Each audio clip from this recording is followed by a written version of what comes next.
integrate it, add wings to your career. Hello, welcome back everyone. तो हम लोगों ने अब तक 3 लेक्चर पढ़े हैं सॉइल के। तीनों में हम लोगों ने इंडेक्स प्रॉपर्टीज ऑफ सॉइल पढ़ ली थी, उसके इंटर रिलेशनशिप पढ़ लिए थे। अब हम लोग इन्हीं प्रॉपर्टीज का डिटरमिनेशन वगैरह पढ़ेंगे। तो हम बात करते हैं आज इंडेक्स प्रॉपर्टीज ऑफ सॉइल। अब इंडेक्स प्रॉपर्टीज ऑफ सॉइल देखो, ये काफी इंपॉर्टेंट चीज है।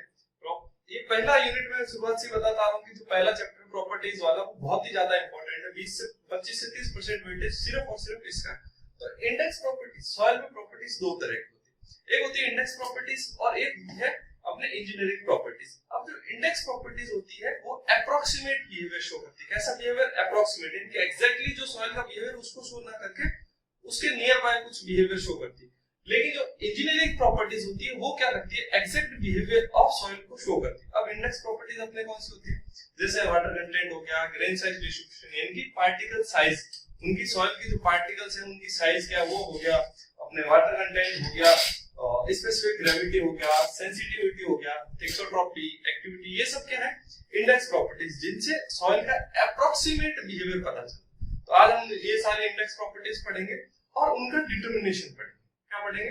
उनका डिटरमिनेशन। तो कह सकते हैं कि हम लोग इन प्रॉपर्टीज का डिटरमिनेशन पढ़ेंगे। हमने वाटर कंटेंट पढ़ा था कि भाई वाटर कंटेंट का फॉर्मूला क्या होता है? Weight of water upon weight of soil solids, ठीक है, वेट ऑफ सॉइल सॉलिड्स। तो ये जो है ये हमने फाइंड आउट कैसे करा, उसमें से वेट ऑफ वाटर कैसे फाइंड आउट करा, तो वो तरीका आज हम लोग फाइंड आउट करेंगे। तो सबसे पहले क्या करेंगे? Water content determination. फर्स्ट क्या है? Water content determination. Water content determination. अब ये वाटर कंटेंट डिटरमिनेशन कैसे करेंगे? वाटर कंटेंट डिटरमिनेशन के अपने पास 7 मेथड्स। देखो, 7 के 7 इंपॉर्टेंट नहीं, मैं इनमें से जो इंपॉर्टेंट होंगे आपको वही समझाऊंगा, बाकी नाम 7 के 7 के बता रहा हूं, ताकि क्या कभी मैच द फॉलोइंग में आ जाता है तो पूछ लेता है कि इनमें से कौन सा वाटर कंटेंट का नहीं है, ऐसा भी क्वेश्चन आ जाता है, या मैच फॉलोइंग में क्वेश्चन आ जाता है। तो अपने को नाम सारे पता होना चाहिए। तो सबसे पहला मेथड है ओवन ड्राइंग मेथड। सबसे पहला मेथड कौन सा? ओवन ड्राइंग मेथड, ठीक है। सबसे पहला मेथड है अपना oven drying method. Second method है torsional balance method. Torsional balance method. Third है सैंड बाथ मेथड। फोर्थ है अपना एल्कोहल मेथड। एल्कोहल मेथड, ठीक है। फिर है अपना रेडिएशन मेथड। फिर है अपना रेडिएशन मेथड। उसके बाद अपना है पिग्नोमीटर, पिग्नोमीटर मेथड। और उसके बाद है अपना 7th नंबर है वो अपना है कैल्शियम कार्बाइड मेथड, ठीक है, कैल्शियम कार्बाइड मेथड। अब क्या होता है कि पूछ लेता है कभी कभी कि नाम दे देगा, चार मेथड, 4 के नाम दे देगा, इनमें से किसी में पूछ लेगा सबसे एक्यूरेट कौन सा। तो जब भी आए कि सबसे एक्यूरेट मेथड कौन सा, अपने ओवन ड्राइंग सबसे एक्यूरेट मेथड पूछता है। Most accurate method of finding the water content is oven drying method. इसके बाद पूछ लेता सबसे क्विकेस्ट मेथड कौन सा, यानी कि जिसमें अपने को result with in 5 to 7 minutes में मिल जाता है, वो है अपना कैल्शियम कार्बाइड। ये है क्विकेस्ट। ओवन ड्राइंग अपना क्या है? एक्यूरेट। तो ये दोनों चीज आपको ध्यान रखनी है। इसमें बाकी जो है वो इतने एक्यूरेट नहीं। फिर पूछ लेता पिग्नोमीटर में। अब पिग्नोमीटर मेथड में क्या खासियत है? इसके लिए हमें स्पेसिफिक ग्रेविटी ऑफ सॉइल पहले से पता होनी चाहिए। क्या होना चाहिए? G should be known in pycnometer method. बाकी सब में देखो ये 3 ही इंपॉर्टेंट है। सबसे ज्यादा इंपॉर्टेंट कौन सी? ये 3, क्या ओवन ड्राइंग मेथड हो गया, पिग्नोमीटर और कैल्शियम कार्बाइड, ठीक है। बाकी है नाम याद रखना, और जो छोटी-छोटी चीज होगी वो मैं बताता जाऊंगा, ठीक। तो पिग्नोमीटर मेथड में प्री कंडीशन क्या हो गई? अपने को स्पेसिफिक ग्रेविटी ऑफ सॉइल पता होना चाहिए। अगर स्पेसिफिक ग्रेविटी नहीं पता तो हम लोग पिग्नोमीटर मेथड यूज नहीं कर सकते। तो अब हम स्टार्ट करते हैं सबसे पहले ओवन ड्राइंग मेथड से, ठीक है। उसके बाद आगे चलते रहेंगे। तो ओवन ड्राइंग मेथड में क्या है? अब दोबारा लिखना है, भले नाम आगे पीछे हो जाए उससे कोई नहीं, ठीक है। अब oven drawing, oven drying method का सिंपल सा बात है कि ओवन नाम आ रहा है और ड्राइंग आ रहा है, यानी कि हम ओवन में गर्म करें। क्या करेंगे? ओवन में गर्म करेंगे। सॉइल लेंगे, कुछ भी वेट लो सॉइल का, 20 ग्राम, 30 ग्राम, 40 ग्राम, अपने हिसाब से अंदाज, जैसे कोई सॉइल सैंपल लेना है, उसको सैंपल को वेट करना है। तो उसका मान लो M1 है, ठीक है। तो सबसे पहले क्या लेना है? कंटेनर लेना है, खाली कंटेनर, उसका वेट लेना है, उसका नाम उसका आ रहा है M1। तो एम्प्टी कंटेनर का वेट आया, एम्प्टी कंटेनर वेट, ठीक है। उसके बाद M2। अब इस ई कंटेनर में अपने को क्या करना है, सॉइल को भरना है। इसी कंटेनर में क्या भरना है, सॉइल भरना है। तो वेट ऑफ, अब क्या हो जाएगा, ये weight of soil plus container weight, जो कंटेनर है उसके अंदर है तो उसका कंटेनर का वेट आ जाएगा। उसके बाद M3। अब हमको क्या करना है, ये जो M2 वाला है इसको हमको रखना है ओवन में, ओवन में रखना है। उसके बाद कुछ टाइम बाद, वो टाइम भी बताऊंगा, कुछ टाइम बाद हमें वो वापस निकालना है ओवन में से, और फिर उसको वापस से वेट करना है M3। अब जो ओवन में से निकालने के बाद जो सॉइल होगी वो क्या हो जाएगी, ड्राई। तो यहाँ पे क्या आ जाएगा, dry weight of soil, dry weight of soil plus container का वेट, प्लस कंटेनर का वेट। देखो सेकंड में क्या था, जो सॉइल थी वो क्या थी, वेट थी, यानी कि सॉइल के अंदर कुछ मॉइस्चर था, कुछ पानी था। लेकिन फिर उसको हमने ओवन में रखा, M2 कंटेनर वेट लेने के बाद हमने उसको कंटेनर को ओवन में रखा। ओवन में रखने के बाद 24 घंटे या 4 घंटे, वो कितने हैं वो अभी बताऊं। फिर उसके बाद हमने उसको बाहर निकालने के बाद उसका दोबारा वेट लिया M3, वो हो गया dry weight of soil plus container weight. अब हमको पता है कि वाटर कंटेंट का फॉर्मूला क्या होता है, वही वेट ऑफ वाटर अपॉन में wait of soil solids, W upon WS। अब एक चीज सोच के देखो, सॉइल का वेट कहां आ रहा है, अगर पानी का वेट कहां आ रहा है, कि अगर इसमें और इसमें डिफरेंस किसका, M2 और M3 में डिफरेंस सिर्फ और सिर्फ पानी का है। तो अगर मैं M2 में से M3 माइनस कर दूं तो मेरे पास किसका वेट आ जाएगा, वेट ऑफ वाटर। अब सॉइल का बात करें, सॉइल सॉलिड्स की बात करें तो किसमें डिफरेंस, इसमें और इसमें जो डिफरेंस है वो किसका है, कंटेनर का वेट इसमें भी इसमें भी, तो डिफरेंस किसका, वेट ऑफ सॉलिड्स। तो यहाँ पे आ जाएगा M3 माइनस, ये हो गया अपने वाटर कंटेंट। अब अगर मल्टीप्लाई 100 से करोगे तो आपको पता परसेंटेज आ जाएगा। तो फॉर्मूला क्या हो गया, M2 माइनस M3 अपॉन में M3 माइनस M1, जिसमें M1 क्या है, एम्प्टी कंटेनर का वेट, M2 है weight of soil plus container का वेट, और M3 क्या है, dry weight of soil plus container weight. अब मैंने बोला ओवन में रखेंगे, तो ओवन में रखेंगे तो कुछ टेम्परेचर होता है। अब वो टेम्परेचर क्या है, ओवन में हमको हमेशा टेम्परेचर रखना है 105 degree Celsius plus minus 5 degree Celsius. अब मैं ये क्यों बोल रहा हूँ प्लस माइनस 5 डिग्री सेल्सियस, देखो जनरली हमको पता है पानी का जो इवेपोरेशन होता है वो बॉइलिंग पॉइंट होता है 100 डिग्री सेल्सियस होता है, तो 100 डिग्री तो अपने को मिनिमम चाहिए। अब मैंने कहा कि प्लस माइनस 5 डिग्री सेल्सियस होना चाहिए, कि 100 से 110 की रेंज में, 110 से ज्यादा क्यों नहीं, 110 से ज्यादा पे जो पानी के अंदर सॉइल के अंदर को जो स्ट्रक्चरल वाटर होगा, कौन सा water, greater than 110 degree Celsius पे स्ट्रक्चरल या वाटर ऑफ क्रिस्टलाइजेशन का लॉस होता है। दो तीन तरह के वाटर होते हैं, स्ट्रक्चरल वाटर और वाटर ऑफ क्रिस्टलाइजेशन का लॉस, वाटर ऑफ क्रिस्टलाइजेशन का लॉस होता है,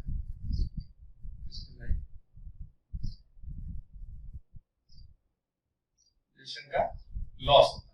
अब ये क्या होता है कि स्ट्रक्चरल वाटर तो वो वाटर होता है जो उस सॉइल सॉलिड्स के साथ या किसी भी कंपाउंड की बात करें उसमें स्ट्रक्चरल वाटर की, तो वो क्या होता है, उससे कंबाइंड होता है, स्ट्रक्चरली बॉन्डेड होता है, उससे रिएक्ट करा होता है, रिएक्शन होती है उनमें। लेकिन अगर मैं वाटर ऑफ क्रिस्टलाइजेशन की बात करूं तो कभी आपने किसी भी फार्मूला में देखा होगा, कोई ना कोई chemical formula dot 2H2O, dot half H2O, dot 7H2O, dot 8H2O, ऐसा कुछ डॉट के बाद जो H2O आता है वो होता है अपना वाटर ऑफ क्रिस्टलाइजेशन। तो जब भी मैं अगर 110 डिग्री सेल्सियस से ऊपर करूंगा तो सॉइल का जो वाटर ऑफ क्रिस्टलाइजेशन या स्ट्रक्चरल वाटर होता है वो क्या होता है, लॉस हो जाता है। अब बोलोगे सर ये भी तो पानी है, ये लॉस होता है, नहीं, ये जो है हमेशा जो हम वाटर कंटेंट निकालते हैं उसमें जो ऊपर पानी होता है वो अपना कौन सा पानी होता है, वो होता है अपना फ्री वाटर। कौन सा होता है, फ्री वाटर। और जबकि ये क्या है, बाउंड वाटर, इनको हम लोग क्या बोलते हैं, बाउंड वाटर। ये है अपना बाउंड वाटर, जबकि हमको इसमें चाहिए ये जो है वेट ऑफ वाटर जो है ये फ्री वाटर, तो हमेशा फ्री वाटर का वेट होता है, बाउंड वाटर का नहीं होगा। ठीक है, ठीक है। तो अपने को क्या चाहिए होता है, फ्री वाटर रिमूव करना होता है, बाउंड वाटर रिमूव नहीं करना होता है। अब आगे देखते हैं कि ये तो हो गया कब, जब सॉइल इनऑर्गेनिक, सॉइल क्या है, इनऑर्गेनिक। अब क्या होता है, कभी कभी सॉइल में कुछ और इंप्योरिटीज आती है।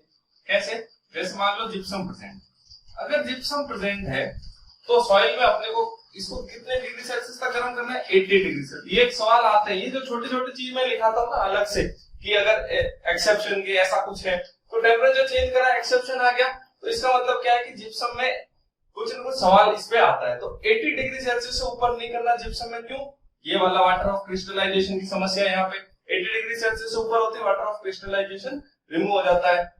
ठीक है, अब अगर सॉइल में ऑर्गेनिक कंटेंट है, क्या है ये, तो इनऑर्गेनिक के लिए तो 105 प्लस माइनस 5 हो गया। अगर ऑर्गेनिक है, सॉइल में ऑर्गेनिक कंटेंट है, तो 60 डिग्री सेल्सियस अपना मैक्सिमम होना चाहिए।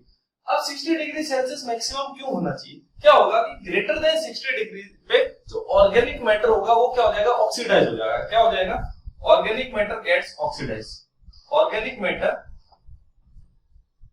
Gets oxidise.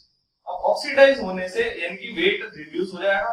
तो दूसरी चीजें, वेट रिड्यूस होने का दूसरा कारण हो जाएगा। अपने को कारण सिर्फ फ्री वाटर चाहिए, दूसरा कोई कारण होना ही नहीं चाहिए। इसलिए इसको ऑर्गेनिक मैटर अगर सॉइल में कुछ होगा, इनकी फूल पत्ती पौधे ऐसा कुछ होगा तो 60 डिग्री सेल्सियस, जिप्सम होगा तो 80 डिग्री, और अगर नॉर्मल पूछ ले तो 105 प्लस माइनस 5 डिग्री सेल्सियस। ठीक है, अब ये सबको दिख रहा है कि भाई ओवन है, ओवन तो लैब में होगा, फील्ड में तो अपन रखते नहीं, तो क्या होगा, कौन सा मेथड हो गया, लेबोरेटरी मेथड, लेबोरेटरी मेथड। ठीक है, एक्यूरेट, मोस्ट एक्यूरेट, एक्यूरेट भी नहीं, मोस्ट एक्यूरेट, ये चीजें आपको ध्यान में रखनी है। ठीक है, अब ये तो हो गया अपना ओवन ड्राइंग मेथड। अब सेकंड मेथड की बात करता हूं मैं। सेकंड मेथड है अपना सैंड बाथ मेथड। देखो मैंने पहले कहा था मेरे को ऐसे लाइन से कोई वो नहीं है, लाइंस चेंज हो सकती है, सीरियल चेंज हो सकता है। तो आपको इसमें याद क्या रखना था, एक तो टेम्परेचर याद रखना है तीनों के लिए, ऑर्गेनिक सॉइल के लिए, इनऑर्गेनिक के लिए और जिप्सम कंटेंट के लिए। ठीक है, कभी कभी पूछ लेते हैं कि वाटर कंटेंट कौन सा वाटर होता है, तो फ्री वाटर हमेशा। अब ये फ्री वाटर वगैरह टाइप्स ऑफ वाटर में आगे पढ़ा दूंगा आपको, लेकिन अभी आपको सिर्फ इतना ही याद रखना है। ऑर्गेनिक क्या होता है, वाटर कंटेंट में हम कौन सा पानी रिमूव करते हैं, फ्री वाटर को रिमूव करते हैं। ठीक है, अब सेकंड बात करते हैं सैंड बाथ में। अब सैंड बाथ, अब ये जो मेथड है इसमें क्या होता है, सबसे पहले ये field method, field method, field method कैसे हो गया। अब इसमें करते क्या हम लोग, क्या करते हैं, जैसे अपने ये भाई कोई ऐसा गैस है, ठीक है, गैस या कुछ है, उसके बाद ये हमने कोई ऐसा कंटेनर लिया, इस कंटेनर में हमने क्या भर दिया, सैंड भर दिया, पानी जैसा बता रहा हूं लेकिन एक्चुअली यहाँ पर क्या है, सैंड। अब इसके अंदर हमने एक और दूसरा कंटेनर रखा, मान लो ऐसा कोई कंटेनर है, ब्लू से शो कर देता हूं, ये कोई दूसरा कंटेनर है, इस कंटेनर में हमने सॉइल भरी। अब सैंड भी सॉइल का पार्ट है, लेकिन ये सैंड दूसरी है, और ये जिस सॉइल में हमको वाटर कंटेंट डिटरमाइन करना, वाटर कंटेंट डिटरमिनेशन वाली सॉइल। ठीक है, इसका लेना देना नहीं। अब हम लोग क्या करते हैं, इसको यहाँ से गर्म करते हैं, गर्म करने से ये क्या होगा, जो सैंड भरी हुई बजरी, हिंदी में कहे तो ये जो बजरी भरी हुई, सैंड जो भरी हुई, ये क्या होगी, गर्म होगी। उस गर्म होने से सॉइल जो होगी वो ऊपर गर्म होगी। ठीक है, तो इसका जो गर्म होगी, गर्म होने से क्या होगा, वाटर रिमूव होगा। तो इसके ऑब्जर्वेशन लेंगे, ऑब्जर्वेशन कैसे लेंगे, सेम एज ओवन ड्राइंग, जैसे उसमें लिया था। पहले क्या लेंगे अपन भाई, पहले खाली एम्प्टी कंटेनर का वेट, इस कंटेनर का, फिर इसमें सॉइल भर के, और फिर उसके बाद गर्म करने के बाद। ठीक है, अच्छा ओवन ड्राइंग में वो टेम्परेचर तो हो गया था, टाइम रह गया था। तो हम लोग क्या करते हैं, ओवन ड्राइंग मेथड में जनरली जो होता है 4 घंटे सफिशिएंट होता है, लेकिन क्या होता है कि 24 आवर्स तक हम लोग ओवन में रखते हैं। 4 घंटे इज सफिशिएंट, बट ओवन में हम लोग जनरली 24 आवर्स तक रखते हैं। ठीक है, उसके बाद M3 वेट नोट करते हैं। इसमें इतना नहीं है, इसमें कम टाइम लगता है। ठीक है, क्यों, क्योंकि जो टेम्परेचर है, टेम्परेचर पे नो कंट्रोल होता है, कोई कंट्रोल नहीं होता भाई। ओवन में तो क्या होता है, कंट्रोलर लगा होता है कि हमको जितना टेम्परेचर सेट करना उतना हो जाएगा। अब ये गैस बर्नर है, इस बर्नर में कौन सा टेम्परेचर सेट होता है क्या, कुछ नहीं होता। तो ये क्या होता है, टेम्परेचर पे कोई कंट्रोल नहीं होता, नो कंट्रोल। इसलिए ये वाला जो मेथड है, अगर सॉइल के अंदर जिप्सम या ऑर्गेनिक कंटेंट है, उनके लिए सूटेबल नहीं है। दूसरा क्या होगा, मान लो कि 110-15 से ऊपर चला गया, तब क्या होगा, water of crystallization, structural water भी रिमूव हो जाएगा, तो उसकी समस्या पे आ गई। तो ये दो समस्या के कारण हम लोग इसको कम यूज करते हैं, और या कह सकते हैं कि एक्यूरेट मेथड नहीं। इसकी वजह से एक तो टेम्परेचर कंट्रोल नहीं है, इस पे मुख्य चीज बस टेम्परेचर कंट्रोल नहीं होने की वजह से ना तो ऑर्गेनिक सॉइल के लिए काम में ले सकते हैं, ना जिप्सम वाले सॉइल के लिए। और अगर हमारे पास ओवन पड़ा है तो फिर इसको काम में नहीं लेना, इनएप्रोप्रिएट क्यों, क्योंकि टेम्परेचर कंट्रोल नहीं है। और मेथड ऑफ ऑब्जर्वेशन क्या है, same as oven drying method, बस इतना याद रखना है। इसके बाद आता है अल्कोहल मेथड। अब उसको मैं नाम से बताता हूं, अल्कोहल मेथड। अब अल्कोहल मेथड में क्या होता है कि जो सॉइल होती है, हम उसमें क्या मिला देते हैं, मिथाइलेटेड स्पिरिट, मिथाइलेटेड स्पिरिट। और ऑब्जर्वेशन वैसे ही लेने, पहले M1 फिर M2 फिर M3, ऑब्जर्वेशन सेम है ऑन रैंक जैसे, जहां चेंज होगा वहां मैं बता दूंगा। अब इसमें हम लोग मिथाइलेटेड डिस्पिरिट मिलाते हैं सॉइल के अंदर। मिथाइलेटेड डिस्पिरिट मिलाने से क्या होता है, उसका जो रेट ऑफ इवेपोरेशन है वो इंक्रीज हो जाती है, और रेट ऑफ इवेपोरेशन इंक्रीज होने से जो वाटर रिमूवल है, जो वाटर कंटेंट फ्री वाटर जो है, फिर बोल रहा हूं मैं फ्री वाटर, तो फ्री वाटर क्या होगा, आसानी से फटाफट रिमूव हो जाता है। ये भी लगभग फील्ड मेथड है, ठीक है। ये भी इनएप्रोप्रिएट है क्योंकि इसमें भी अपना कोई ऐसा कोई खास कंट्रोल नहीं है, ये भी फील्ड मेथड, ठीक है। अब ये हो गया, इसके बाद अपना आ गया calcium carbide method. Calcium carbide method, calcium carbide method. अब इसमें पहली बात तो मैंने क्या बोला था कि ये सबसे क्विकेस्ट मेथड है, विद इन 5 to 7 मिनट्स, 5 से 7 मिनट में रिजल्ट देता है, ठीक है। अब फील्ड मेथड नहीं है, ये लैब मेथड है, ठीक है। अब इसको क्या कहते हैं, रैपिड मॉइस्चर मेथड भी बोलते हैं। क्या, रैपिड मॉइस्चर टेस्ट मेथड भी बोलते हैं।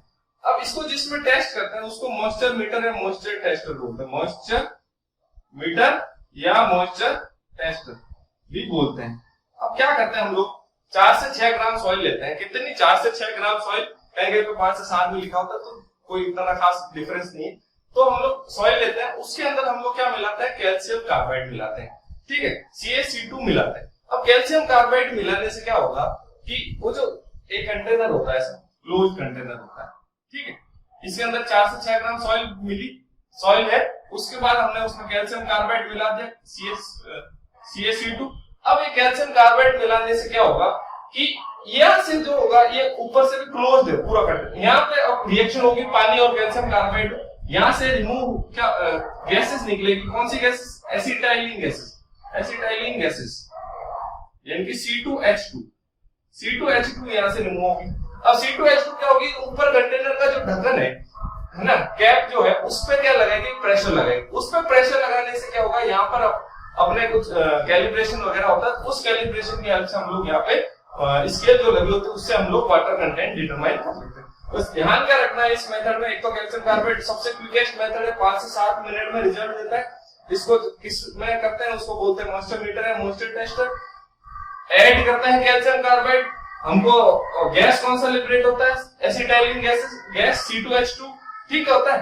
अब इसको वाटर कंटेंट को डिटरमाइन करने का फार्मूला आता है W' in the terms of weight of soil, 1 plus W upon में W, क्या आता है, 1 plus W अपॉन में W, ठीक है। ये हो गया अपना यहाँ पे। अब इसके बाद देखो,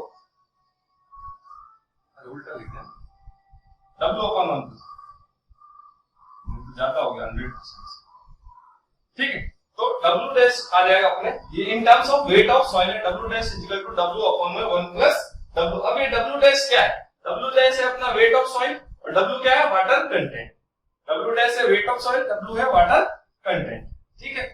बस इसमें इतना ध्यान रखना। इसके बाद अपना जो नेक्स्ट मेथड आएगा वो आ गया अपना, रेडिएशन कर लेते हैं।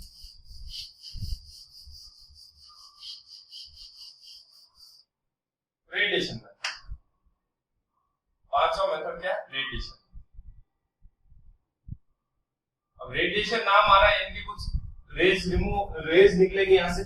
कौन सी रेज निकलती है, अपने वही जैसे यूरेनियम टाइप होता है ना, जिनको हम कौन सा कंपाउंड्स बोलते हैं, अब याद नहीं आ रहा एग्जैक्टली नाम, पर हम लोग इसमें जो काम में लेते हैं कंपाउंड वो लेते हैं कोबाल्ट 60। पूछ लेते हैं कि रेडिएशन मेथड में कौन सा काम में लेते हैं, इनकी CO60,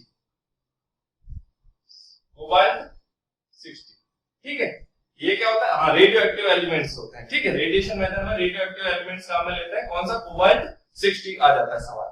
अब इसमें क्या होता है कि जैसे देखो सॉइल ये ग्राउंड लेवल है, इधर से एक केसिंग होगी, एक इधर से क्या होगा, इसमें मान लो कोबाल्ट 60 भरा हुआ, यहाँ से ये क्या होगा, रेडियो एक्टिव आइसोटोप्स निकलेंगे या न्यूट्रॉन्स निकलेंगे।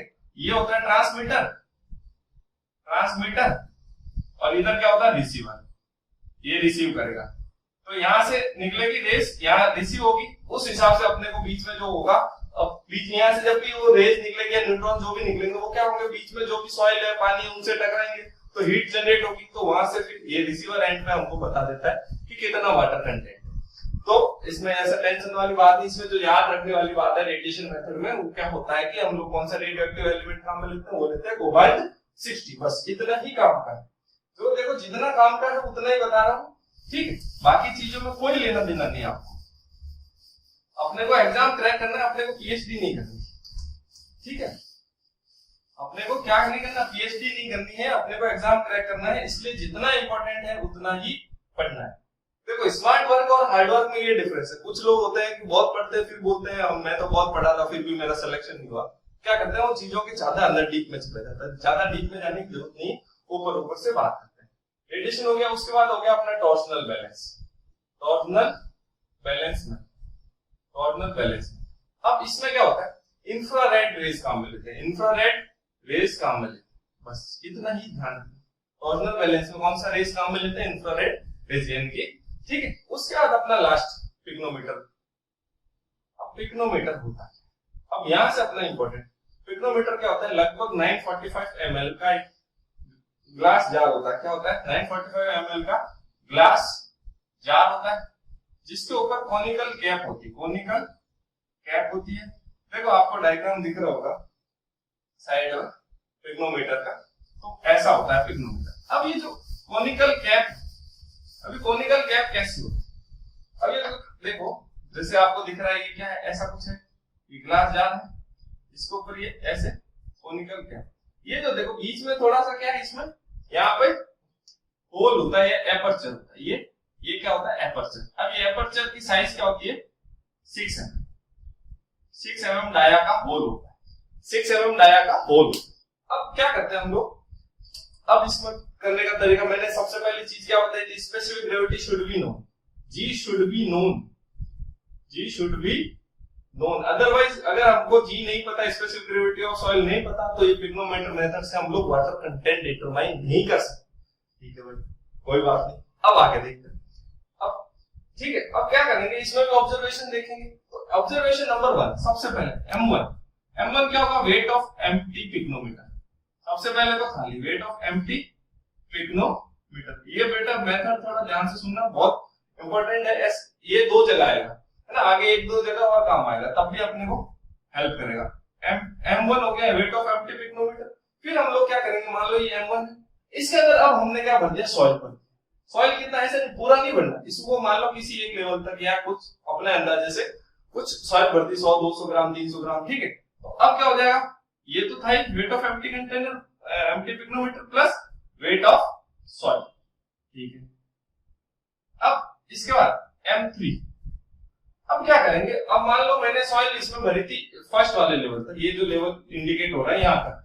अब मैं क्या करूंगा, ये ऊपर वाला जो लेवल बच गया, इतना जो बच गया, इसमें मैं क्या करूंगा, पानी भरूंगा। पानी भरूंगा वो भी किस्तों में, यानी कि इंस्टॉलमेंट्स में, एक साथ पूरा नहीं भरना यहाँ तक टॉप तक, हमें उसको थोड़ा यहाँ तक भरूंगा। फिर तो जितना मान लो मैंने उसमें थोड़ा पानी भर दिया, उसके बाद मैं क्या करूंगा, उसको अच्छे से स्टीर करूंगा। स्टीर के लिए क्या, स्टील रॉड आती है, तो कंटेनर के अंदर उस रॉड से अच्छे से मिक्स करूंगा। अब उस मान लो इस कंटेनर में ऐसे रॉड डाल के उसको अच्छे से मिक्स, अब अच्छे से मिक्स क्यों कर रहा हूं मैं, उससे क्या होगा कि मेरा जो होगा एयर रिमूव क्या होगी, उसके अंदर जो भी एयर है वो मेरे को रिमूव कर देगा। पानी भी किस्तों में भरने एक साथ इसीलिए नहीं भरते, बाय पार्ट्स में इसलिए भरते हैं ताकि जो भी इसके अंदर एयर वगैरह रह गई हो वो रिमूव हो सके, ठीक। तो वो भर दिया, वो रिमूव कर दी। उसके बाद क्या होगा कि एक बार भरा, फिर थोड़ा थोड़ा करके लगभग 3 बार में हम पूरा यहाँ तक पहुंच जाते हैं। अब 3 बार में यहाँ तक पहुंच गए, पूरा हो गया, पानी ऊपर से गिरने लग गया। अभी भी 100% एयर रिमूवल नहीं हुआ है, अभी भी क्या नहीं हुआ, 100% एयर रिमूवल नहीं हुआ। अब हम लोग क्या लगाएंगे, इसके ऊपर वैक्यूम पंप। क्या लगाते हैं, वैक्यूम पंप लगाते हैं। अब वैक्यूम पंप क्या करेगा, जितनी भी एयर उसके अंदर होगी उसको सक आउट कर देगा, उसको क्या कर लेगा, सक आउट। अब ये वैक्यूम पंप कितनी देर के लिए लगाना है, 10 से 15 मिनट, 10 से 15। अगर वैक्यूम पंप नहीं अवेलेबल है तो कोई इश्यू नहीं है, अगर वैक्यूम पंप अवेलेबल तो हमको इसको यूज में लेना चाहिए। मैंने एक बार एक्सपेरिमेंट कर रहा था, मैंने वैक्यूम पंप यूज में नहीं लिया, तो मेरे को वाटर कंटेंट के लगभग 30 के करीब टेस्ट करने थे, तो मुझे वो 30 के 30 टेस्ट वापस करने पड़े, सिर्फ और सिर्फ वैक्यूम पंप यूज में नहीं लेने की वजह से, क्योंकि हमने भी नहीं पढ़ा था। तो इसलिए जब पढ़ा उसके बाद हमने कहा, तो उससे बहुत रिजल्ट में भी काफी अच्छा फर्क आता है, एक्यूरेट रिजल्ट, एक्यूरेसी बढ़ जाती है वैक्यूम पंप की वजह से, ठीक है। तो वैक्यूम पंप 10 से 15 मिनट उसमें यूज कर लगा के छोड़ दिया, तो उसने जितनी भी एयर थी वो सक आउट कर दी। अब फिर वापस कुछ खाली जगह हो जाती, फिर पानी भरना, फिर 2 से 5 मिनट दोबारा, 2 से 5 मिनट में दोबारा वैक्यूम पंप लगाना। अब जब उसके बाद वापस पानी भर देना है टॉप तक। अब जब यहाँ तक इस लेवल तक पानी आ गया, उसके बाद वेट लेना है। अब किसका आ जाएगा, वेट ऑफ एम्प्टी कंटेनर है प्लस सॉइल भी है, प्लस क्या हो जाएगा weight of water, plus weight of water, यानी कि यहां तक टोटल हो गया। ठीक है, यानी कि M2 के अंदर M1 plus wait of soil है, M3 के अंदर M2 plus weight of water.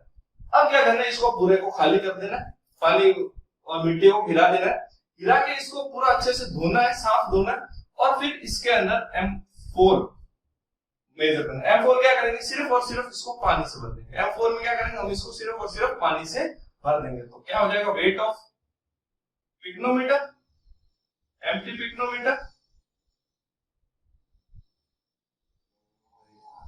Pycnometer plus water, बस इतना। पहले में क्या लिया हमने, एम्प्टी पिग्नोमीटर, दूसरे में पिग्नोमीटर के अंदर थोड़ी सी सॉइल मिलाई, तीसरे के अंदर उसको पूरा पानी तक भर दिया, सॉइल प्लस पिग्नोमीटर प्लस पानी हो गया, चौथे के अंदर पूरा खाली करा, पिग्नोमीटर खाली प्लस पानी रहा। ठीक है, तो ये 4 सीरीज ऑफ ऑब्जर्वेशन। अब बात आ गई पानी कौन सा काम में लेंगे, पानी काम में लेंगे डिस्टिल्ड वाटर।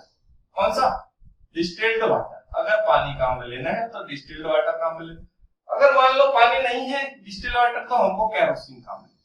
अब भाई साहब पूछ लेते हैं केरोसिन क्यों, क्योंकि केरोसिन क्या होता है, इसमें क्या होता है, better waiting properties, better waiting properties. अब ये बेटर वेटिंग प्रॉपर्टीज का मतलब है कि जो पार्टिकल्स ऑफ सॉइल है, एक एक पार्टिकल को इजीली अच्छे से घेर लेगा, अच्छे से गीला कर देगा, ताकि एयर रिमूव आसानी से हो सके।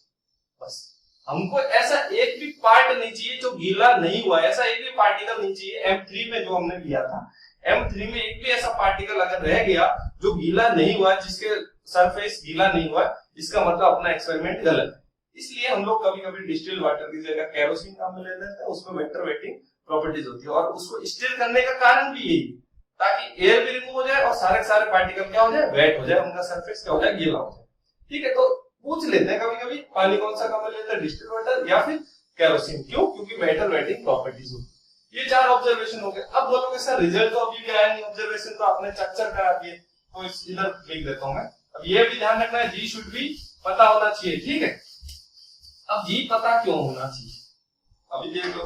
तो वाटर कंटेंट का फॉर्मूला अपने को पता है, वो काम नहीं है अपने को, बड़ा वाला पता, weight of water upon weight of soil. यहां पर करना है M2 माइनस M1 अपॉन में M3 माइनस M4 इंटू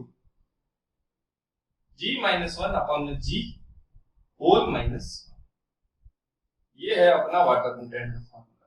क्या है वाटर कंटेंट का formula, M2 minus M1 upon में M3 minus M4 into G minus 1 upon में G माइनस 1। ठीक है, अब भाई बोलोगे सर याद कैसे करें, ये देखो M1 M2 M3 M4 ये किस ऑर्डर में है, anti clockwise, anti clockwise order, ये ऐसे याद कर सकते हो।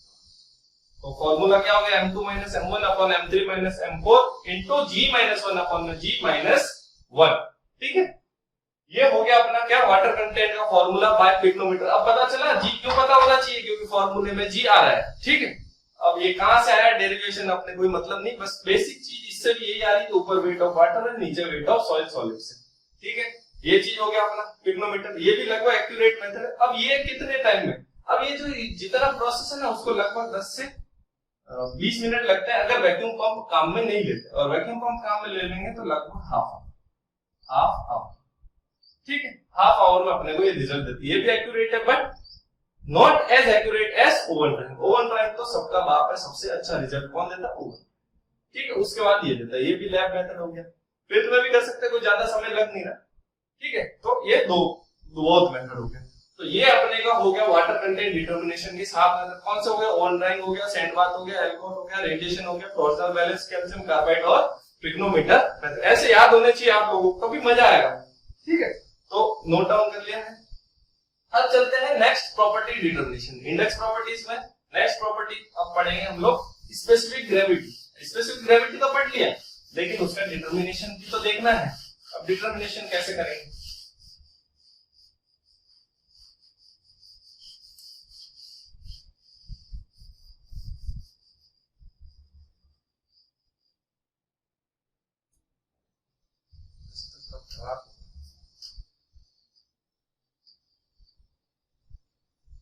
मजा आ रहा होगा अब तक जो भी आप लोगों ने पढ़ा है समझ में आ रहा होगा। तो सेकंड बात करते हैं स्पेसिफिक ग्रेविटी। देखो लगातार साथ साथ में पढ़ते रहो स्पेसिफिक ग्रेविटी, और जैसे ही ये चैप्टर कंप्लीट हो जाएगा ना, मैं इस पर क्वेश्चंस लिखूंगा, कम से कम 50-100 क्वेश्चन करेंगे अपन। जितने भी डाउट रह भी जाएंगे ना, वैसे तो मेरे को भरोसा है कोई डाउट रहा नहीं होगा, फिर भी अगर कोई रह गए तो सारे के सारे डाउट क्लियर हो जाएंगे। तो स्पेसिफिक ग्रेविटी डिटर्मिनेशन, ठीक है। अब ये भाई साहब कैसे डिटरमाइन करेंगे, इसमें 3 काम में लेते हैं हम लोग। एक तो काम में लेते हैं डेंसिटी वाटर, डेंसिटी वाटर, एक होता है डेंसिटी वाटर, एक होता है फ्लास्क मेथड, और एक होता है अपने पिग्नोमीटर। फ्लास्क मेथड और एक होता है पिग्नोमीटर। इसलिए मैंने ये सारे रफ नहीं किए, ठीक है। डेंसिटी बॉटल हो गया, फ्लास्क हो गया और पिग्नोमीटर। अभी डेंसिटी बॉटल जो होता है 50 ml कैपेसिटी होती है इसकी, 50 ml कैपेसिटी, इसकी होती है 500 ml, 500 ml कैपेसिटी, इसकी होती है 945 ml, ठीक है। अब अपन यहाँ पे पढ़ेंगे यही बात, क्योंकि मोस्ट जो यूजफुल है वो ये। अब भाई डेंसिटी बॉटल किसके लिए काम का है, ये है जनरली फाइन ग्रेन सॉइल्स। नहीं, डेंसिटी बॉटल है अपने ऑल टाइप्स ऑफ सॉइल, इसके लिए all types of all types of soil, यानी कि फाइन ग्रेन सॉइल हो चाहे कोर्स ग्रेन सॉइल हो, सबके लिए अपना जो मेथड काम में लेंगे वो डेंसिटी बॉटल। अब ये पिग्नोमीटर और ये जो है ये जनरली कोर्स ग्रेन सॉइल्स के लिए हम लोग काम में लेते हैं, फाइन ग्रेन सॉइल्स के लिए काम में नहीं लेते। चाहे वाटर कंटेंट डिटर्मिनेशन में भी मैं बता रहा हूं, वाटर कंटेंट डिटर्मिनेशन में भी वही है कि जो पिग्नोमीटर मेथड है वो अपने कोर्स ग्रेन सॉइल्स का लेते हैं, लेकिन जो ओवन ड्राइंग है वो फाइन ग्रेन और कोर्स ग्रेन दोनों के लिए काम करता है। इसलिए मोस्ट एक्यूरेट के कई रीजंस होते हैं, सिर्फ एक रीजन से मोस्ट एक्यूरेट नहीं बोला उसको, ठीक है। क्योंकि क्या होता है कि उसको कोहेसिव जो प्रॉपर्टीज होती है, कोहेसिव मतलब एक सेम पार्टिकल के बीच में अट्रैक्शन, फाइन ग्रेन सॉइल में कोहेसिव नेचर होता है, तो उस वजह से वो क्या करते हैं, उनमें पानी अगर मिलाते भी है तो टाइम बहुत ज्यादा लगता है उनको अच्छे से स्टीर करके मिक्स करने में। इसलिए हम लोग जो पिग्नोमीटर मेथड है जनरली कोर्स ग्रेन सॉइल के लिए काम में लेते हैं। अगर टाइम ही लग रहा है तो फिर टाइम बर्बाद करना नहीं, ठीक है। अब बात करते हैं स्पेसिफिक ग्रेविटी डिटर्मिनेशन, कौन सा, पिग्नोमीटर। अब इनमें इतना ही काम का है, पूछ लेते हैं डेंसिटी वाटर मेथड किसके लिए, all types of soil. Flask method, इसको 500 ml फ्लास्क मेथड बोलते हैं, पिग्नोमीटर मेथड, ठीक है। ये जनरली कोर्स ग्रेन सॉइल। भाई सीरीज ऑफ ऑब्जर्वेशन वो क्यों है, अब बात कर लेते हैं फॉर्मूला। फॉर्मूला जो होता है इसका, जी का wait of soil upon M3 M4 minus M3 plus wait of soil, ठीक है। ये होगा, क्या हो गया, स्पेसिफिक ग्रेविटी का फॉर्मूला क्या होगा, wait of soil upon M4 minus M3 plus wait of soil. अब बोलो सर ये वेट ऑफ सॉइल क्या है, वेट ऑफ सॉइल है अपना M2 माइनस 1, तो इसको दोबारा फॉर्म में लिख देते हैं। तरीका वो एज इट इज है, जैसा वाटर कंटेंट में था वैसे वैसे इसमें है। क्या हो गया, वेट ऑफ सॉइल क्या हो गया, M2 माइनस M1, इसमें और इसमें डिफरेंस क्या, सॉइल का ही तो है। वेट ऑफ सॉइल हो गया M2 minus M1 upon M4 minus M3 plus M2 minus M1। अब जनरली क्या होता है, ये कभी कभी कैसे लिखा होता है, ये लिखा होता है M4 माइनस, जो नीचे वाले जो चीज होती है आपको ऐसे ही याद करनी है, ठीक है। इसको कभी कभी ऐसे किताबों में ऐसे लिखा होता है M2 माइनस M1 अपॉन में M4 minus M1 minus M3 minus M2। अगर आपको ये याद है तो ये याद कर लो, ये याद रहे तो ये याद कर लो। मेरे को तो ये आसान लगता है इसके कंपैरिजन, सिंपल है, वेट ऑफ सॉइल अपॉन में M4 minus M3 plus wait of soil, ठीक है। तो ये है अपने स्पेसिफिक ग्रेविटी हो गया डिटरमिनेशन। सेकंड प्रॉपर्टी भी डिटरमाइन हो गई। अब हम लोग नेक्स्ट प्रॉपर्टी डिटरमिनेशन की बात करेंगे, वो है यूनिट वेट डिटरमिनेशन, ठीक है। इंडेक्स प्रॉपर्टीज के डिटरमिनेशन में अब चल रहे हैं हम लोग नेक्स्ट जो हो गया यूनिट वेट डिटरमिनेशन। तो भाई साहब क्या करें क्या नहीं करें, ठीक है। तो बस आपको ये तरीके याद रखने हैं बेटा, तरीके ऑब्जर्वेशन याद रखने हैं, फॉर्मूले याद रखने हैं, फॉर्मूले पे डायरेक्ट सवाल आते हैं। तो कभी कभी है ना कंफ्यूजन के लिए क्या ये फॉर्मूला भी दे दे, ये फॉर्मूला भी दे दे, ये भी दे दे, तो आपको ध्यान रखना है ना, तो अपने को कंफ्यूज नहीं होना। अब मैं इसको रफ कर देता हूं पूरा, फिर बता रहा हूं। पहला चैप्टर ये जो प्रॉपर्टीज वाला है बहुत ही ज्यादा इंपॉर्टेंट। अब थर्ड प्रॉपर्टी हो गया अपने unit weight determination. Unit weight determination. अब ये भाई साहब यूनिट वेट डिटरमिनेशन के भी कुछ मेथड्स हैं, वो है 4 तरीके के मेथड। 4 कौन से हैं? कोर कटर है, सैंड रिप्लेसमेंट है, वाटर डिस्प्लेसमेंट है और सबमर्ज डेंसिटी। पहला क्या है? Core cutter. Core cutter.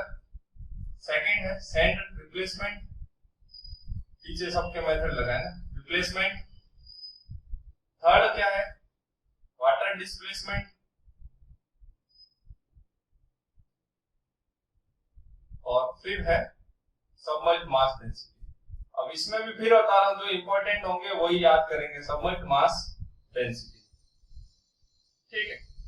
अब इनमें क्या डिफरेंस क्या है कि कौन सा कहां पे काम आता है, वो जगह इंपॉर्टेंट। कहीं पे कोर कटर काम आएगा, कहीं पे सैंड रिप्लेसमेंट आएगा, इट डिपेंड्स ऑन। ये सारे है ना फील्ड मेथड से लगभग।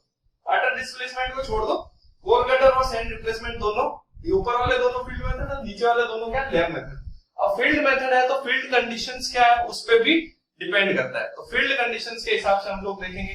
जहां पर मान लो सॉफ्ट कंडीशंस है, वहां पर हम लोग काम में लेंगे कोर कटर मेथड, यानी कि सॉफ्ट सॉइल है वहां पर कोर कटर या सॉफ्ट ग्राउंड है वहां पे, और अगर हार्ड ग्राउंड है वहां पर हम लोग काम में लेंगे सैंड रिप्लेसमेंट मेथड। तो सबसे पहले हम लोग यहाँ पे बात करते हैं कोर कटर मेथड की। देखो आप लोगों को डायग्राम दिख रहा होगा कि कोर कटर होता कैसा दिखना है, ठीक है, क्योंकि इसका पता होना जरूरी है कैसा दिखता है। तो आप लोगों को जो दिख रहा है उस हिसाब से क्या दिख रहा है?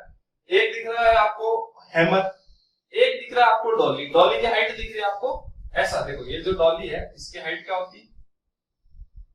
ये पूरा सर्कुलर है, डॉली की हाइट होती है 2.5 सेंटीमीटर, ठीक है। और ये जो कंटेनर है नीचे, ठीक है, ये ओपन होता है दोनों जगह से, ऊपर और नीचे से। इसका डाया जो होता है, इनर डाया 10 सेंटीमीटर होता है और हाइट जो होता है 13 सेंटीमीटर, ठीक है। और इसके ऊपर ये एक हैमर है, ये हो गया अपना कोर, ठीक है। ये अपना क्या हो गया? कोर कटर मेथड, ठीक है। इसको हम लोग कटर भी बोलते हैं, इसको हम लोग क्या बोलते हैं? कटर। अब कटर कोर मतलब पूरा वो निकालेगा, कटर ये है तो इसलिए तो नाम हो गया कोर कटर। अब इसका जो डाया 10 सेंटीमीटर, हाइट 13 सेंटीमीटर, इससे इसका जो वॉल्यूम बनता है, वॉल्यूम बनता है 1000 सीसी, 1000 सेंटीमीटर क्यूब या 1000 ml बोल सकते हैं। Cc equal to 1 cc equal to 1 ml होता है और 1 metre cube equal to 1000 litre होता है। आप लोगों को पता होगा, एफएम वगैरह में पढ़ा होगा, अगर नहीं पढ़ा तो यहाँ बता दिया मैंने, ठीक है। तो वॉल्यूम क्या होता है? 1000 सीसी होता है इसका, या 1000 ml। अब हम लोग इसको कहां पे करते हैं? मैंने अभी बोला कि जहां पर सॉफ्ट सॉइल क्या होगी, थोड़ी सॉफ्ट होगी। अब सॉफ्ट क्यों? क्योंकि हम लोग इसको क्या करते हैं? डायरेक्ट ग्राउंड के अंदर डालते हैं। इसको क्या करते हैं? ये जैसे ये है, सबसे नीचे ये रखेंगे, इसके ऊपर ये डॉली रख देंगे। देखो डॉली भी ऊपर नीचे ओपन होती है, ठीक है। अब इसको डॉली को यहाँ पे रखेंगे, उसके बाद उसको हथौड़े से पहले ग्राउंड को लेवल करा, इस कटर को रखा, कटर को रखने के बाद इसको यहाँ पे लगाएंगे डॉली को इसके ऊपर, फिर उसको हथौड़े से नीचे उसको गिराएंगे। तो इनकी इसको इंपैक्ट की हेल्प से हम लोग इसको ग्राउंड के अंदर डाल देंगे। ग्राउंड के अंदर डाल देंगे, फिर क्या होगा कि एक ऐसी कंडीशन आएगी तो ये ऐसा बन जाएगा, आगे जाके ऐसा बन जाएगा। ये थोड़ा ये डॉली, ठीक है, डॉली थोड़ा सा ऊपर से बड़ा होता है इसलिए अंदर जाता है। तो ये मान लो ग्राउंड लेवल, ये मान लो ग्राउंड लेवल। तो ग्राउंड लेवल से 1 सेंटीमीटर अगर डॉली ऊपर है, कितना? 1 सेंटीमीटर। हम इसको ग्राउंड में धसाएंगे, जब डॉली 1 सेंटीमीटर ऊपर रह जाए ग्राउंड से, तब क्या हो जाएगा? ये एक्सपेरिमेंट अपना कंप्लीट हो जाएगा। फिर क्या करेंगे? इस कटर को बाहर निकालेंगे, इसका वेट ले लेंगे। अब वेट कैसे लेंगे? एक बार तो पहले एम्प्टी कंटेनर का लेंगे और फिर एक बार भरे हुए का। तो क्या आ जाएगा? M1 क्या लेंगे? वेट ऑफ एम्प्टी कटर, और फिर M2 क्या हो जाएगा? अब empty cutter plus wait of soil. तो अपने को सॉइल क्या मिल जाएगा? वेट ऑफ सॉइल क्या आ जाएगा? वेट ऑफ सॉइल, जिसको मैं नाम दे देता हूं, चलो M3 क्या आ गया? ये आ गया अपने को M2 माइनस M1। अब अगर मेरे को इस सॉइल की डेंसिटी निकालनी, यानी कि यूनिट वेट निकालना है, तो यूनिट वेट क्या? गामा आ जाएगा। गामा क्या आ जाएगा भाई? M2 minus M3, M2 minus M1 upon में वॉल्यूम।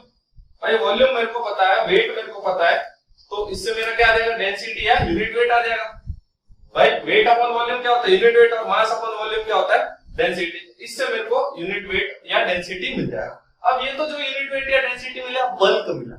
कौन सा मिला, बल्क मिला। बल्क यानी कि जो ग्राउंड में था, जैसा कंडीशन में था, ठीक है। अगर मेरे को ड्राई डेंसिटी निकालनी हो, तो ड्राई डेंसिटी निकालनी हो तो मैं क्या करूंगा, ये जो सॉइल इसके अंदर कटर के अंदर जो आई थी, उस सॉइल में से थोड़ा सा सैंपल लूंगा और ओवन ड्राइंग मेथड करूंगा। क्या करूंगा, इसमें से थोड़ा सा सैंपल लूंगा और मैं ओवन में रख दूंगा। कौन सा ओवन ड्राइंग मेथड, जैसे स्टार्टिंग से M1 M2 M3 M4, जैसे उसमें M1 M2 और M3 जो 3 मेथड थे उसमें लेंगे, उसको ओवन ड्राइंग मेथड करके मान लो कुछ वाटर कंटेंट आया। अब वाटर कंटेंट आ गया, अब ड्राई डेंसिटी और बल्क डेंसिटी में क्या फॉर्मूला होता है, कल ही बताया था लास्ट क्लास में। आपने क्या पढ़ा था, ड्राई डेंसिटी का रिलेशन गामा अपॉन में 1 प्लस W होता है। Dry density is equal to bulk density divided by 1 plus water content, ये आप लोगों ने पढ़ा था। तो इससे मेरे को ड्राई डेंसिटी भी मिल गई, बल्क डेंसिटी भी मिल गई, वाटर कंटेंट भी मिल गया। ध्यान रखना, आपको कभी कभी पूछ लेते हैं वॉल्यूम कितना होता है, डाया क्या होता है, 10 सेंटीमीटर, हाइट होती है 30 सेंटीमीटर। ये जो डॉली होता है, डॉली 2.5 सेंटीमीटर हाइट का होता है, ठीक है। इसका डाया कोई नहीं पूछे, जस्ट थोड़ा सा इससे 10 से थोड़ा ऊपर होता है, और ये फिर हैमर होता है, ठीक है। ये हैमर हम लोग क्या करते हैं, कटर को ग्राउंड पर रखेंगे, उसके ऊपर डॉली को फिट करेंगे। जैसे अपने पेन की कैप हो गई ना भाई, ये मार्कर है, मार्कर के ऊपर ये जो कैप हो गई, ये समझ लो डॉली। ये मार्कर कटर हो गया, ये ओपन है ऊपर नीचे से, इसके ऊपर ये लगा दी। अब ये भाई अंदर तो जा नहीं रहा ना, तो ऐसी डॉली भी इसके अंदर जाती नहीं। फिर इसको हम लोग क्या ग्राउंड में धसाएंगे, मान लो ये ग्राउंड है, इसके अंदर ऐसे धसाएंगे, ये भाई ऊपर इंपैक्ट ऐसे ऐसे थोड़ा स्पीड। जब ये देखो, ये थोड़ा सा ग्राउंड के ऊपर रह जाएगा, जो लगभग 1 सेंटीमीटर के ऊपर रह गया ग्राउंड पे, तब हम इसको क्या करेंगे, हथौड़े को रोक देंगे, भाई अब अंदर नहीं डालना इसको। फिर इस कटर को पूरे को ग्राउंड से बाहर निकालेंगे एज इट इज कंडीशन में, ठीक है, साइड से एक्सकेवेट करके। फिर इस सॉइल को, इसका क्या लेंगे, अब मान लो ये डॉली हटा दी, अब ये जो ऊपर कुछ एक्स्ट्रा सॉइल रह जाए, उसको कट करना है, ट्रिम करना है। सिर्फ अपने को सॉइल क्या रखना है, इसके अंदर अंदर रखनी, इसके अलावा लेवल से ऊपर कुछ नहीं रखनी, ना ऊपर की तरफ एक्स्ट्रा ना नीचे की तरफ बराबर। फिर उसका वेट ले लिया, तो वेट ऑफ सॉइल आ जाएगा अपने पास। वेट ऑफ सॉइल आ गया, और वॉल्यूम अपने को पहले से पता, तो डेंसिटी या यूनिट वेट आ गया। फिर ये कौन सा आया, बल्क आया। फिर अगर अपने को ड्राई डेंसिटी की रिक्वायरमेंट है, तो हम लोग क्या करेंगे, इसमें से बीच में से सैंपल, ना नीचे से लेना ना ऊपर से, बीच में से थोड़ा सा सैंपल लेना है और ओवन ड्राइंग मेथड परफॉर्म कर देंगे। उससे हमको क्या मिल जाएगा, वाटर कंटेंट मिल जाएगा। वाटर कंटेंट मिल गया, तो ड्राई डेंसिटी का फॉर्मूला क्या हो गया, वेट ऑफ वाटर अपॉन में, सॉरी बल्क डेंसिटी अपॉन में, या बल्क यूनिट वेट अपॉन में 1 प्लस वाटर कंटेंट, ये हो गया, ठीक है। पानी पी लेता हूं।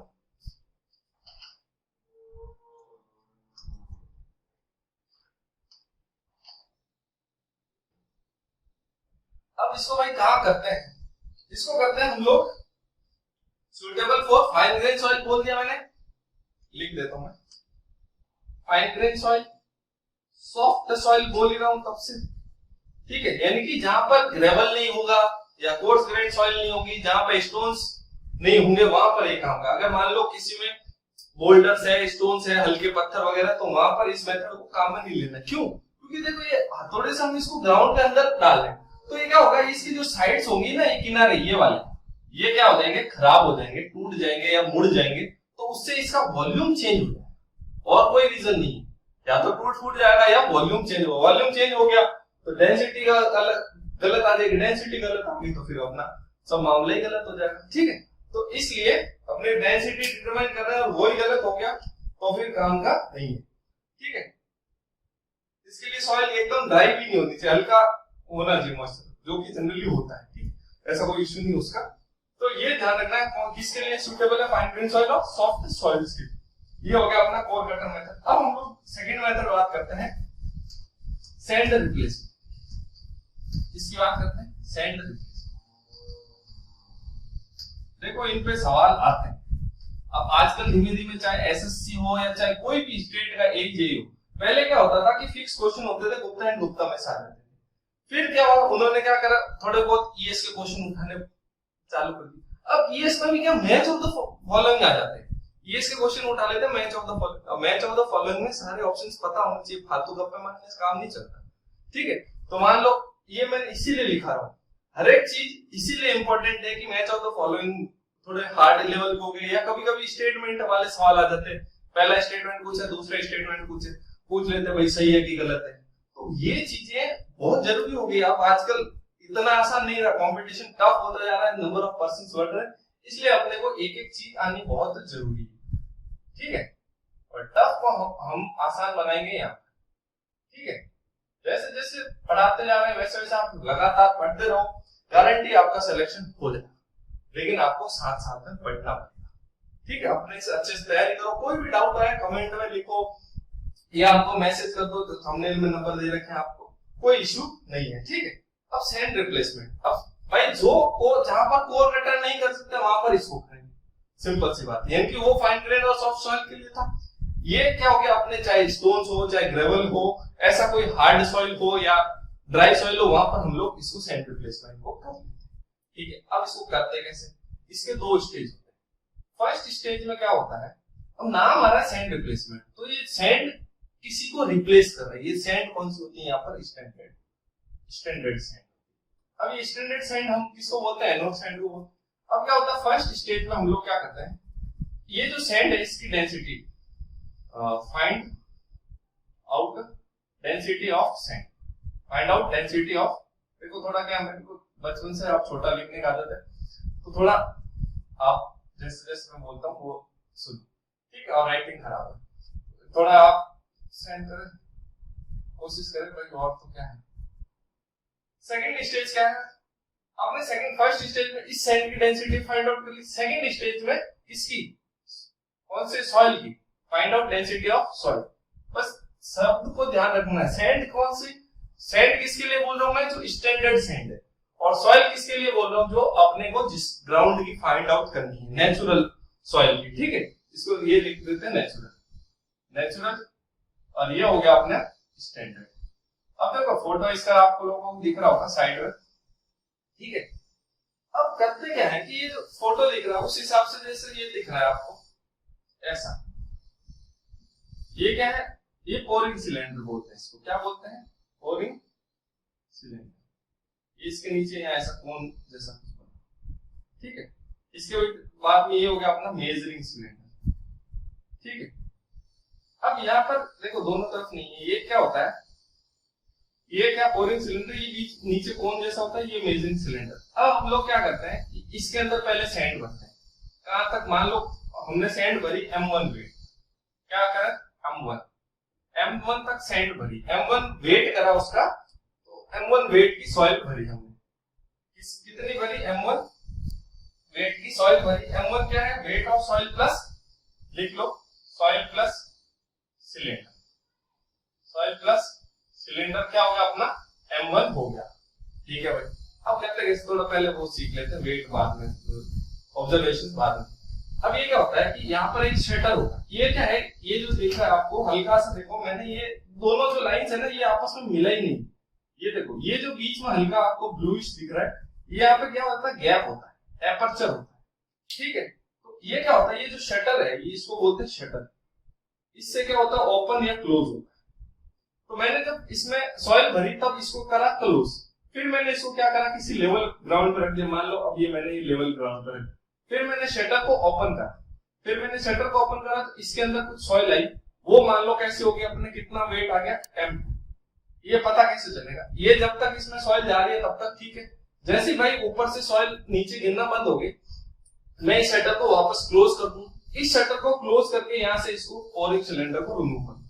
अब यहाँ पे जितनी सॉइल थी, उस सॉइल नहीं एक्चुअली सैंड है ये, अब यहाँ पर जितनी सैंड थी उस सैंड का मैंने क्या करा, वेट ले लिया, तो वो वेट कितना आया, M2। तो क्या मैंने इसको, ये क्या अपना कोन है, तो सॉइल इन कोन वाले का वेट हो गया, ठीक है भाई। अब मेरे को ये पता चल गया कि भाई शुरुआत में कुछ M1 थी, फिर यहाँ पर M2 चली गई। अब मैं वापस इसको M1 तक भर दूंगा, क्या करूंगा, वापस मैं इसको M1 तक भर दूंगा, जितना पहले वेट था वापस उस वेट तक ले आया। फिर मैंने इसको इस पे ये तो था पोरिंग सिलेंडर, ये क्या है, मेजरिंग सिलेंडर, ये है मेजरिंग सिलेंडर या कैलिब्रेटिंग कंटेनर भी बोलते हैं इसको। मेजरिंग या कैलिब्रेटिंग सिलेंडर के ऊपर रखूंगा, फिर मैं इसको लिड को वापस ओपन करूं, अब मैंने पूरा भरा हुआ है, यहाँ पे कोल में कुछ नहीं है, वो तो मैंने पहले हटा दी। अब वापस कहां तक भरा, M1 तक। अब M1 तक भरने के बाद मैंने इस पे रखा, अब फिर इसको सेटअप को वापस ओपन करा। अब क्या होगा, ये कंप्लीट फिल हो जाएगा, ये वाला मेजरिंग सिलेंडर भी फिल हो जाएगा, ये कोन भी फिल हो जाएगा, मेजरिंग सिलेंडर भी फिल हो जाएगा, ये कोन भी फिल हो जाएगा, कुछ सॉइल इसके अंदर बच जाएगा। तो वो जो सॉइल बच गई उसको मैं नाम दे रहा हूं M3। क्या नाम दे रहा हूं, M3। सॉइल लेफ्ट इन, अब ये शटर हटा देता हूं, सॉइल लेफ्ट इन, ये कौन सा है, pouring cylinder, soil left in pouring cylinder. कैसे पता चला, अब देखिए M3 आएगा कैसे, आप बोलोगे सर आएगा कैसे, ठीक है भाई ले आते हैं। तो भाई देखो इसके अंदर M1 थी कंप्लीट, अब इसके अंदर कुछ सॉइल गई, अब इसके अंदर सॉइल कितनी गई भाई, डिफरेंस मेरे को भाई, पहले इसका M1 वेट था, फिर मान लो M3 वेट था, तो और एक ये है M2, तो M1 माइनस M2 माइनस अगर M3 करा, M1 जो था स्टार्टिंग में जो इनिशियल वेट था उसमें से M2 कौन सा कोन वाला, क्योंकि जब भी मैं इसके ऊपर रखूंगा तो सॉइल इसके अंदर जाएगी, ऐसा नहीं कि सिर्फ इसके अंदर जाएगी, यहां पर भी तो भरेगी, कोन में भी तो, ठीक है। कोन का शेप इसलिए होता है ताकि ये जो लेवल है ना यूनिफॉर्म बन जाए, ऐसा यूनिफॉर्म लेवल बन जाए, ऐसा नहीं कि इस किनारे में मिट्टी है ही नहीं, इस किनारे में मिट्टी है ही नहीं, ऐसा होता है ना, हम कभी भी मिट्टी को ऐसे गिराते हैं तो एकदम यूनिफॉर्म नहीं जाती, बराबर बिखरती नहीं, पानी नहीं है, पानी होता तो बराबर चला जाता, इसलिए हम लोग कोन शेप रखते हैं ताकि यूनिफॉर्म डिस्ट्रीब्यूशन हो, ठीक है। तो इसमें M1 थी, तो इसके अंदर आई M2, इसके अंदर कुछ आई नहीं, लेकिन इस जो भी आई उसका अपने को अभी पता नहीं। ये वाला फाइंड आउट कैसे करेंगे, ये इसको हम लोग बोलेंगे, मान लो इसको नाम, देखो नाम मैं देख लेता हूँ फिर बाद में, ये इसको नाम दे देता हूँ M सैंड, नाम दे देता हूँ M सैंड, किसमें, इसके अंदर weight of sand, M sand कैसे आया, इसमें इसके अंदर कितनी सॉइल है, कैसे आया, M1 माइनस M2 माइनस इसके अंदर एंड में कितनी बच गई, कितना गया और कितना बच गया दोनों के बीच, भाई ये तो कोन के अंदर चला गया, ये बच गया, अगर दोनों ही माइनस कर दिया M1 में से तो मेरे पास आ जाएगा कि इसके अंदर कितनी सॉइल गई। भाई मेरे पास 50 रुपए थे, 20 रुपए मैंने राम को दे दिए, मेरे पास कितने बच गए, 30 रुपए, ठीक है। मान लो मेरे पास 60 रुपए थे, 20 रुपए मैंने राम को दे दिए, 30 रुपए मेरे पास बच गए, तो श्याम को कितने दिए, 10 रुपए, 60 माइनस 20 माइनस 30, वही करा मैंने, कितने ये राम को दे दिए, ये बच गए, तो भाई साहब ये जो श्याम है इसको कितने दिए मैंने, तो अगर मेरे पास 60 थे, ये मेरे पास, तो मान लो 60 रुपए थे, 20 रुपए राम को दिए, 30 मेरे पास बच गए, तो श्याम को कितने आ गए, 10, ठीक है। ये कैलकुलेशन, इससे अब क्या पता चला, मेरे पास आ गया कि मेजरिंग सिलेंडर के अंदर सैंड कितनी आई, वेट आ गया मेजरिंग सिलेंडर के अंदर। अब ये जो मेजरिंग सिलेंडर है इसका वॉल्यूम मेरे को पहले से पता होता है, कितना होता है, ये 1000 सीसी इसका वॉल्यूम। अब बोलोगे सर पता कैसे, मान लो अगर आपको पता नहीं है तो आप क्या करोगे, वॉल्यूम मेजर कर सकते हो, या तो इसके डायमेंशन मेजर करके फॉर्मूला लगा के आप वॉल्यूम मेजर कर लो, या क्या करोगे आप इसमें पानी बदलो, कितना पानी आएगा उतना इसका वॉल्यूम हो जाएगा, सिंपल है, वॉल्यूम फाइंड आउट करना is not a difficult task, ठीक है। तो इसका सैंड, इसमें कितनी सैंड है, उसका मास मेरे को पता है M सैंड, इसमें वॉल्यूम कितना मेरे को पता है, तो रो डेंसिटी नहीं आ जाएगा, रो ऑफ सैंड कितना हो जाएगा, M सैंड अपॉन में V, भाई मास अपॉन वॉल्यूम ही तो होता है, तो यहाँ पर मेरे को डेंसिटी मिल गई, क्या मिल गई, डेंसिटी कितनी आ गई, इसके अंदर जो सैंड का वेट था अपॉन में वॉल्यूम। तो स्टेज फर्स्ट क्या था, find out the density of sand. क्या करा मैंने, सबसे पहले इसके अंदर M1 भरा, सॉइल भरी M1 तक, फिर मैंने इसको प्लेन जगह पे टेबल पे रखा, उसको लिड को ओपन करा, यहाँ पे कुछ सॉइल आई, वो आई M2, फिर मैंने इस M2 को वेट कर लिया, फिर वापस से इसको मैंने M1 तक भरा, फिर मैंने इसके ऊपर रखा, तो अब कुछ सॉइल आई, कुछ इसके अंदर आई, वापस आएगी M2, फिर इसके अंदर बच गई M3, तो अगर M2 और M3 मैंने माइनस कर दिया तो इसके अंदर जो सॉइल बच गई वो मेरे को पता चल गया।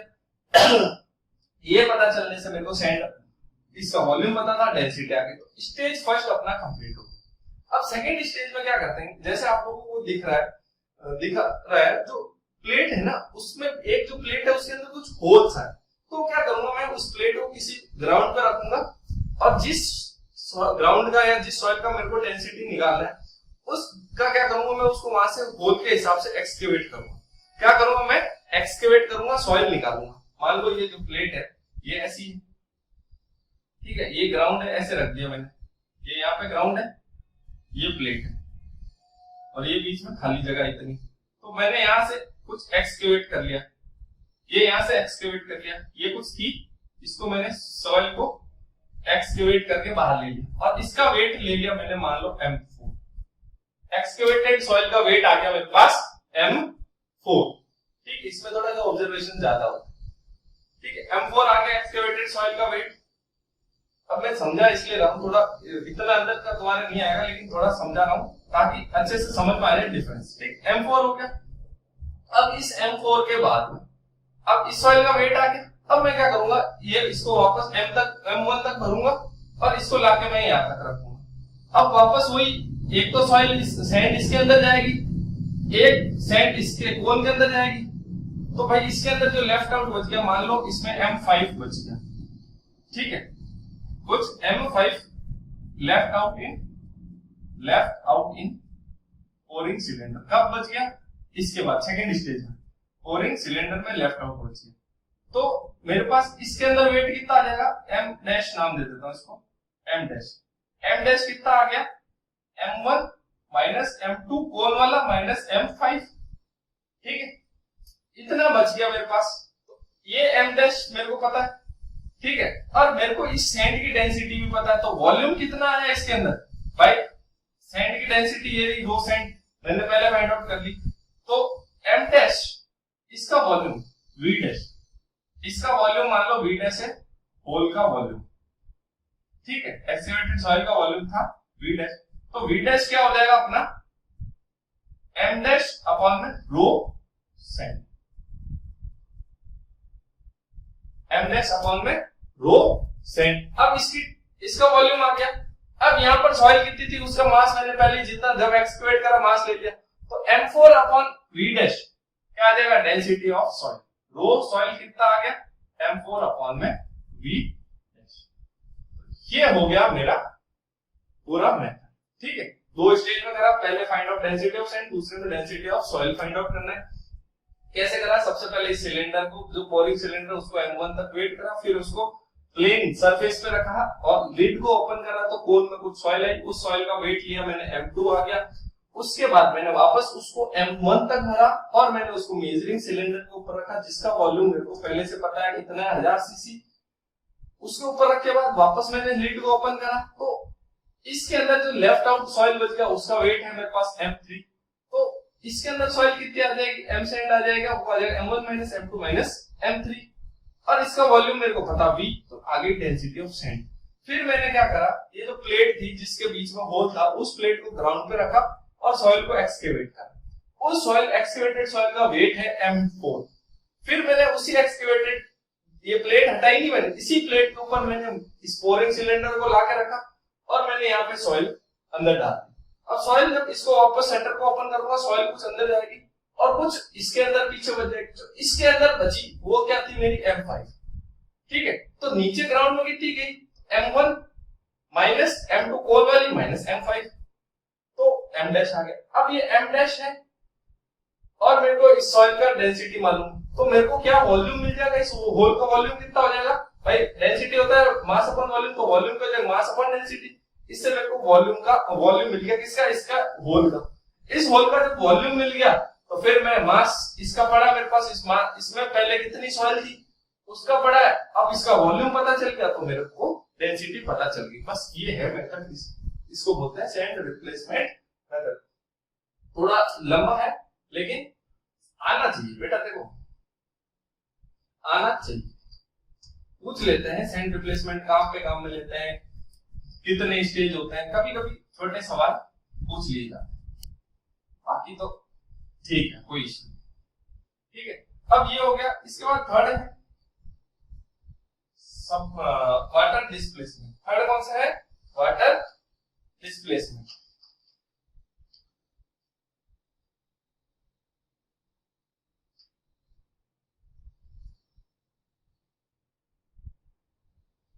अब ये आ गया वाटर डिस्प्लेसमेंट। अब वाटर डिस्प्लेसमेंट का मतलब पानी डिस्प्लेस होगा। सबसे पहले ये कौन सी सॉइल के लिए काम का है? ये जनरली फाइन ग्रेन सॉइल या जिसमें कोहेसिव पूछ लेते हैं, कोहेसिव सॉइल्स के लिए काम का है, या तो फाइन ग्रेन सॉइल या कोहेसिव सॉइल्स के लिए। अब हम लोग क्या करते हैं, इसमें पहले सैंपल बनाते हैं यूनिफॉर्म शेप का। अब इसीलिए जरूरी है कोहेसिव। यूनिफॉर्म शेप किसका होगा? कोहेसिव सॉइल होगी या फाइन ग्रेन सॉइल होगी तभी यूनिफॉर्म शेप बनेगा, अदरवाइज क्या होगा, ऐसा बिखर जाएगा। अब क्या होता है कोहेसिव सॉइल में आपस में उनमें अट्रैक्शन फोर्स होता है, अट्रैक्शन फोर्स होने की वजह से ये क्या होता है, अच्छा सा सैंपल बन गया। इस सैंपल का वेट लेना है m1। अब फिर मैंने क्या करा, इस सैंपल को, सॉइल का जो सैंपल है इसको मैंने एक कोटिंग कर दी। क्या कर दी मैंने, इसके ऊपर एक कोटिंग कर दी पैराफिन वैक्स। इसकी कोटिंग कर दी पैराफिन वैक्स।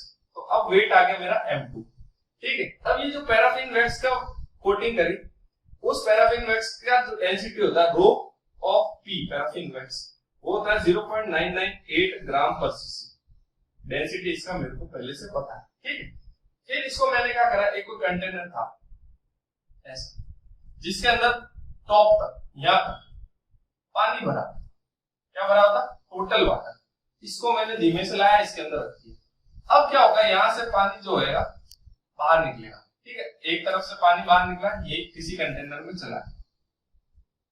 ठीक है, इस कंटेनर में मैंने पहले यहां तक पानी था, इस वाले में नहीं था, ये खाली था।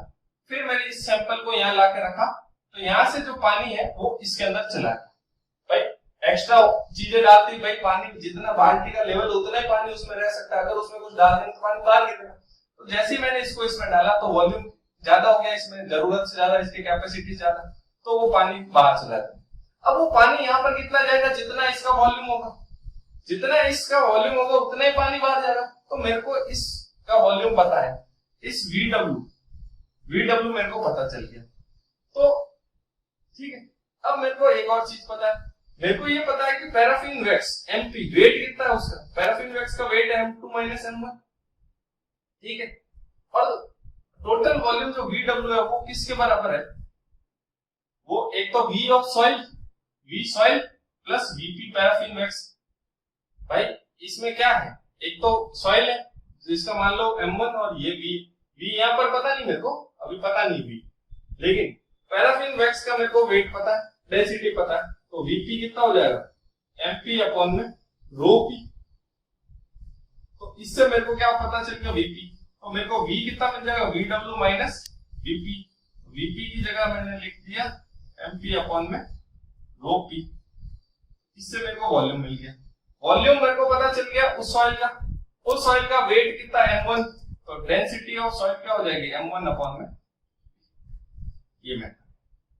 सरल मेथड है, कुछ नहीं है। ठीक है, अब इसमें कभी कभी सवाल इस पर पैराफिन वैक्स। ठीक है, अब इसके बाद हम लोग नेक्स्ट क्लास में हम लोग बात करेंगे डिटर्मिनेशन ऑफ अपने grain size distribution, hydrometer analysis वगैरह पढ़ेंगे। तो उसमें भी अब देखो, इसमें तो सैंड रिप्लेसमेंट में थोड़ा फ्लो में बह गया, थोड़ा ज्यादा चला गया, तो उतना जाऊंगा नहीं मैं, और ऊपर से अपन बात करेंगे। लेकिन जो जरूरी चीजें वो सारी अपन पढ़ेंगे कि मेथड ऑफ डिटर्मिनेशन कैसे होता है, ऑब्जर्वेशन कैसे लेते हैं, या कौन कौन सी चीजें होती है, कौन कौन से छोटे छोटे मेथड्स हैं, वो सारे पढ़ेंगे। तो नेक्स्ट लेक्चर अपना किसको होगा, तीन चीजें डिटरमाइन हो गई, यूनिट वेट हो गया, डेंसिटी हो गया, सॉरी यूनिट वेट हो गया, वाटर कंटेंट हो गया और स्पेसिफिक ग्रेविटी हो गया। अब ग्रेन साइज डिस्ट्रीब्यूशन एनालिसिस, यानी कि पार्टिकल साइज का अपने को डिस्ट्रीब्यूशन करना है, कैसे करेंगे वो नेक्स्ट लेक्चर 1 घंटा उसमें। ठीक है, तब तक के लिए बाय, धन्यवाद। आपको अगर अच्छा लगा हो तो लाइक करो, शेयर करो, कमेंट करो, कोई भी डाउट है आप कमेंट करो, कोई चिंता की बात नहीं। ठीक है, तब तक के लिए थैंक यू, धन्यवाद।